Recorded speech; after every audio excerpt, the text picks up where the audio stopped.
You really can't think of modern day or ancient day Greece without picturing the Acropolis. The word Acropolis actually means high city. For purposes of defense, early people naturally chose elevated ground to build a new settlement on, frequently with a high hill and steep sides. In many parts of the world, these early acropolises became the centerpiece of large cities, which grew up on the surrounding lower ground. The most famous example of an acropolis is in Athens, Greece. There are many well-known buildings erected upon this acropolis. The most famous is the Parthenon, which is known without qualification as the Acropolis. The Acropolis is a flat-topped rock that rises 490 feet above sea level in the city of Athens. In 1975, the Acropolis Restoration Project began. The aim of this project was to reverse the decay of centuries of pollution, destruction by acts of war, and misguided past restorations.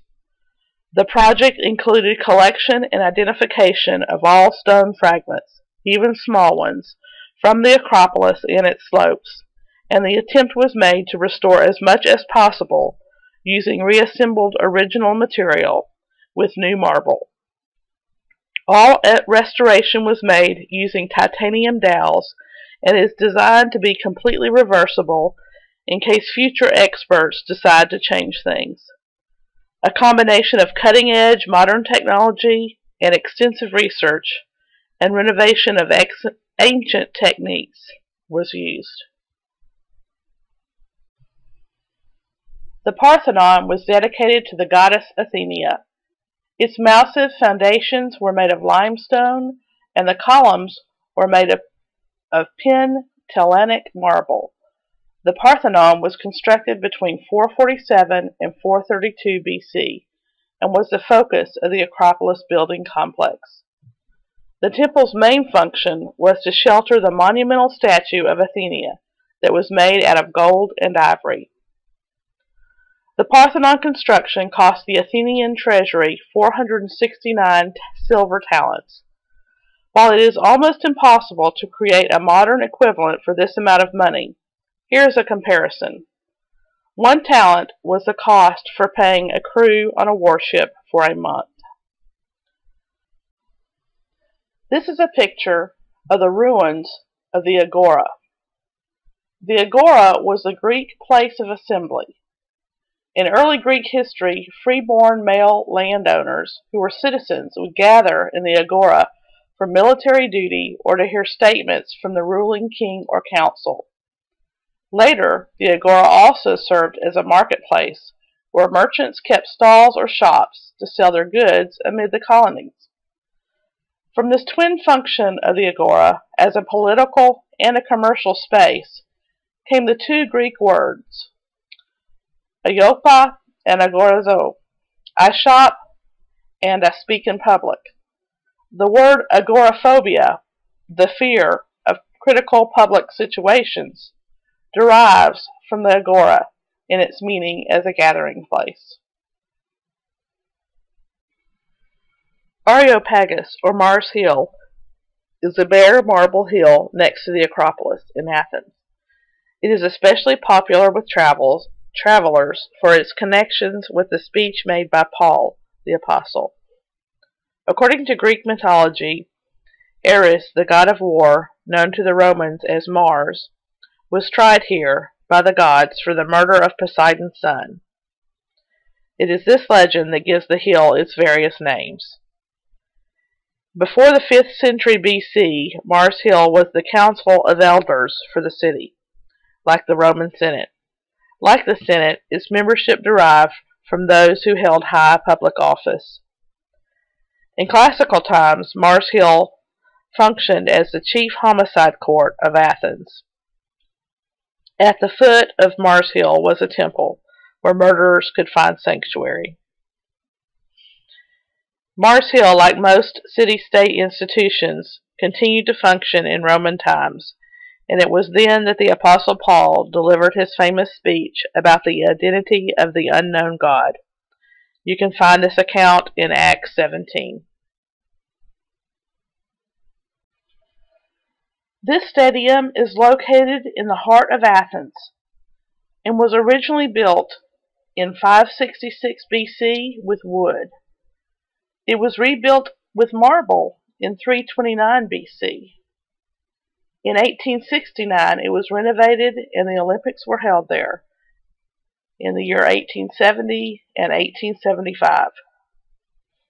It was renovated again in 1895 for the 1896 and 1906 Olympics, and then again from 2000 to 2004 for the 2004 Olympics. It's the only stadium in the world that is built entirely of white marble and is one of the oldest stadiums in the world. The stadium was built long before dimensions for athletic venues were standardized, and its track and layout follow the ancient hairpin-like mode. It is located in downtown Athens, and you can see the famous Greek Acropolis high above the city in the distance when standing outside of the stadium entrance. Mykonos, Greece, is one of the most famous islands in Greece. It attracts thousands of visitors every year. It is an island with beautiful landscapes, picturesque white-painted villages, hundreds of little churches, windmills, and some of the most extraordinary golden sandy beaches of the Greek Isles. Delos is a small inlet located a few miles from Mykonos. During ancient times, it was one of the most important sanctuaries of Greece. It was considered the birthplace of Apollo and Artemis. There you can visit some temples, theaters, and houses and walk around the ruins from the greatest civilization ever.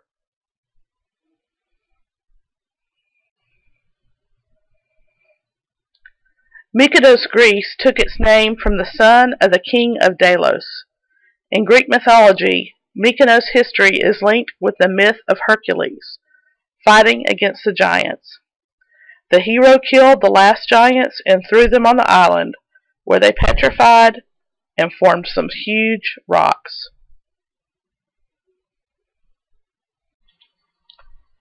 The Greek island of Santorini is located in the southern Aegean Sea, about 120 miles southeast from Greece's mainland. The total land area is almost 35 square miles. The island is actually a remnant of a volcanic cone whose top was blown off. When looking at Santorini from an aerial view, you can see that the island is the top rim of what used to be a volcano. The inner coast around the island reveals various colors of solid lava. You can see one layer on top of the other layer. The main island slopes 980 feet downward from the cliffs to the surrounding Aegean Sea. The color of the beach sand depends on which geologic layer is exposed. The sand on the beach is made from lava. You will find a red beach, a black beach, and a white beach. The water at the darker colored beaches is significantly warmer when the lava acts as a heat absorber. The water at the center of the lagoon is nearly 1,300 feet deep, making it a safe harbor for all kinds of shipping. This is also a great place for cruise ships to dock. Tourism is Santorini's primary industry. In 2011, Travel and Leisure magazine ranked Santorini as the world's top island to visit. Some of the boats that take passengers from the cruise ship to the island look like pirate ships. Once a tourist arrives from the boat, there are 3 ways visitors can make it up the 980-foot slope. They can take a car or bus up a very long zigzag road, or they can take a very steep trip up in a cable car, or they can ride a donkey up a very windy path. There are some very old primitive restaurants where the fish are caught directly from the sea and cooked up on an outside grill and brought to your table. Due to the unique climate, and especially its volcanic ash soil, Santorini is home to unique and prized produce. The Santorini cherry tomatoes are famous. They are extremely flavorful and sweet, with an intensely red staining color. The architecture of Santorini is made up of low-lying cubicle houses made of local stone and whitewashed or lime-washed with various volcanic ashes used as colors. A unique characteristic is the common utilization of an extension from the house dug sideways or downwards into the surrounding pumice stone. These rooms are prized because of the high insulation provided by the air-filled pumice, and are used as living quarters of unique coolness in the summer and warmth in the winter. Santorini actually has no rivers, and water is very scarce. Until the early 1990s, the locals had to get their water from cisterns on the roof of their house. There is now a water plant that can provide running water to most of the houses. However, a lot of water is still imported from the mainland of Greece. There are over 250 churches in Santorini. Some are very tiny and some are large and elegant. All of them are whitewashed with blue domes. In Santorini, they usually have religious festivals. Everyone is invited and treated with a traditional meal of dried peas and onion soup, followed by singing and folk dancing. As a mark of respect, visitors are expected to dress modestly when visiting churches, monasteries, or cathedrals in Santorini. Men should wear shirts with long trousers, and women should ensure that their shoulders and knees are covered.